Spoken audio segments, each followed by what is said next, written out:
এখন অভ্যন্তরীণের যে সাধারণ সমাজ, আমাদের সাধারণ সমাজের মধ্যে বললাম দুইটা গ্রুপ, একটা কি এলিট শ্রেণী, পাওয়ারফুল যারা ক্ষমতাসীন, তাদের সমস্যাটা কি? এই এলিট শ্রেণীদের সংকটটা হলো, এলিট শ্রেণীদের ক্রাইসিসটা হলো বৈশ্বিক সিস্টেমের দাসত্ব। বলেন আমাদের দেশের যারা এলিট শ্রেণী আছে, ব্যবসায়ী বলেন, সুশীল বলেন, রাজনীতিবিদ বলেন, আমলা বলেন, এদের সংকটটা কি? এদের সমস্যাটা কি? বৈশ্বিক সিস্টেমের দাসত্ব।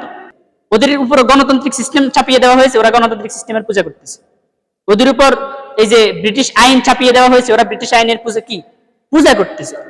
তো এলিট শ্রেণী, সাধারণ সমাজের এলিট শ্রেণীদের সমস্যা হলো তারা কাদের পূজা করতেছে, কাদের দাসত্ব করতেছে?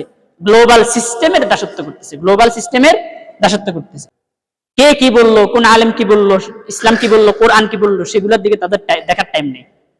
গ্লোবাল সিস্টেম, গ্লোবাল যারা আছে বৈশ্বিক, এরা কি করে? এরা করে মনের দাসত্ব, এরা করে নফস পূজা।